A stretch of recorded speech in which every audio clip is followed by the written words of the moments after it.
All right, how's it going? My name is Jaden Blockley. I'm a saxophonist, I'm an improviser, and I'm very excited because tonight I have a gig of 3 hours of solo saxophone improvisation. Now, I'm not a complete stranger to solo saxophone improvisation, but 3 whole hours by myself on a monophonic instrument is a bit of a daunting task. And quite frankly, I don't know what to expect. I don't have anything pre-planned.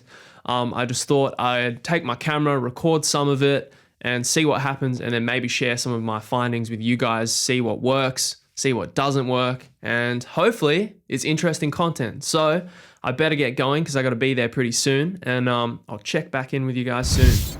Okay, so I got here like 20 minutes before my call time, but there was like a protest going on in the city tonight. So the only park I could find was like 15 minutes from the venue. So now I'm rushing to get there on time.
Alright, so let's talk about this gig.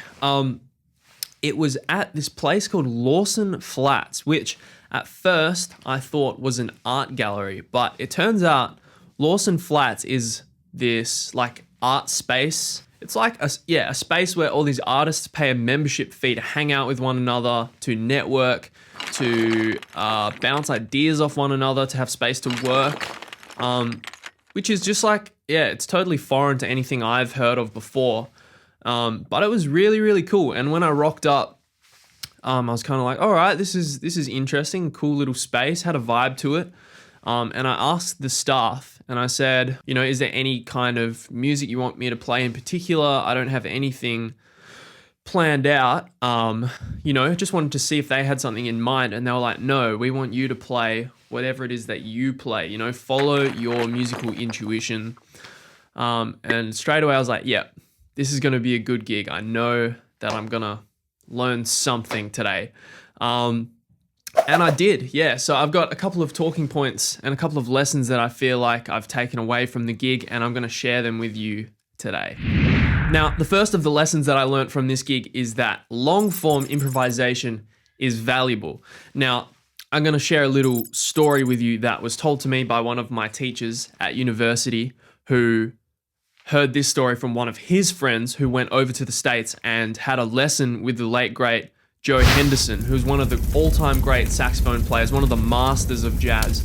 Now, this story has been passed down, a few times. So I'm paraphrasing a story that has already been retold, and maybe the truth has been bent a little bit. I'm not too sure, but, we don't let the truth get in the way of a good story. So the story goes that this unnamed person, he's asked for a lesson with Joe Henderson, and Joe's like, yeah, cool, man, whatever. Like, we'll do that. Just come over at come over at 10 o'clock the next day. We can make it happen. So this unnamed student has gone and has rocked up at Joe's house. Knock, knock, knock. No answer. Bit weird. Goes again. Knock, knock, knock. Maybe like 30 seconds later, Joe answers the door. Oh, hey man, how you doing? Yeah, come in. And takes him into his living room, sits him down, goes, yeah man, set up your saxophone. Just get ready, and why don't you play me a tune? And as he's setting up, Joe Henderson goes and walks back to his own bedroom, closes the door, and from his room yells, play me something. So he goes, all right, cool, all right. Starts playing a tune, let's say All the Things You Are. I don't actually know what he played, but let's say he played All the Things You Are. And he, he plays a couple of choruses and then stops. And he's kind of wondering, I wonder what Joe's gonna say. And then from the other room, Joe goes, keep going. So he goes, he plays a couple more choruses, stops again. Joe goes, don't stop, keep going until I tell you to stop. And he keeps improvising for a whole hour straight until Joe stops him and goes, thanks, man. Great lesson. And that was it. That was the whole lesson. And to me, that is just so amusing. The fact that, he had a lesson with Joe Henderson and he literally just played over one tune for a whole hour. And regardless of the truth of the story, I think there's a lesson in it for all of us. As soon as you're forced to improvise over a song for more than a couple of choruses, you really have to go beyond all the things that you know work over that tune. And like a lot of your language that you've pre-learnt, a lot of the structures really just start to break down. And you have to find ways to make the improvisation interesting as you go. And rather than thinking about licks and language, you're sort of forced to think about more of these kind of macro and broader musical concepts like shape and phrasing, and time and motifs and like development and fleshing out small ideas and seeing ways to make them interesting. You're forced to do all these things that you wouldn't normally do because of the fact that you have to improvise for so long. And that's exactly what I was confronted with on this gig. As soon as I had exhausted all those ideas that I would normally go to start off with, I was left with, all right, what can I do? How can I make this interesting? So if you're willing to be vulnerable and you're willing to get out of your comfort zone, you can really grow and you can really learn a lot about yourself as an improviser. Now, the second really important lesson that I learned is that melody is king. There were a number of instances where I got through the melody of a song, and normally when you'd start improvising over the song, improvising over the chord changes, it just didn't feel right to do that, I felt like I wanted to keep playing the melody over and over again. I don't know why, but it just felt like the right thing to do. Now, I think it's because in a lot of ways, the melody is the essence of the song itself. There are stories of Sonny Rollins in his later years playing concerts to like thousands and thousands of people, and he'd play St. Thomas and he'd just loop the melody over and over again, like play 7 or 8 or 9 choruses of the melody.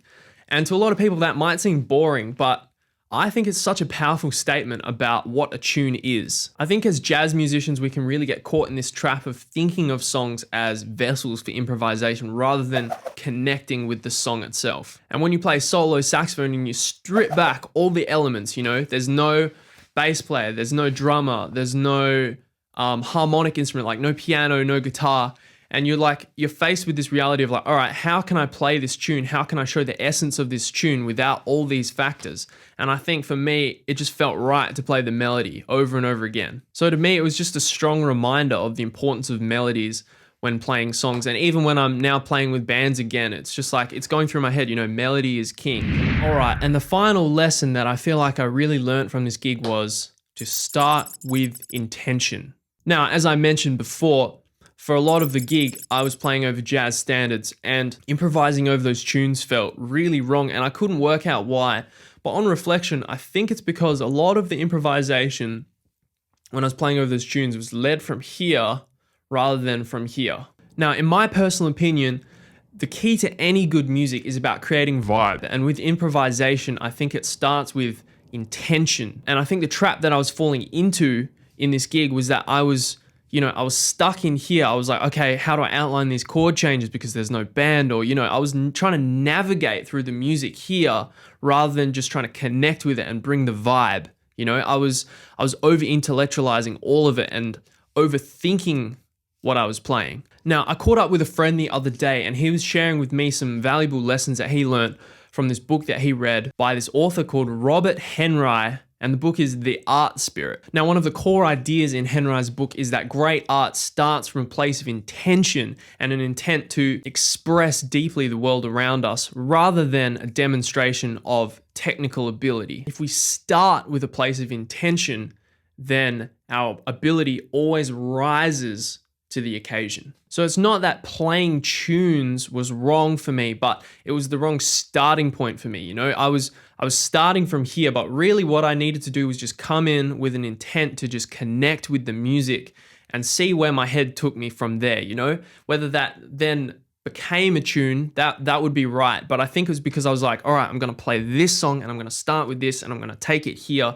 And it was forced, you know? The music didn't evolve organically from that place of intention. Now, you don't have to take any of my teachings as gospel, but those are just some of my takeaways from this gig that I did the other day. I had so much fun. It was such a refreshing experience for me.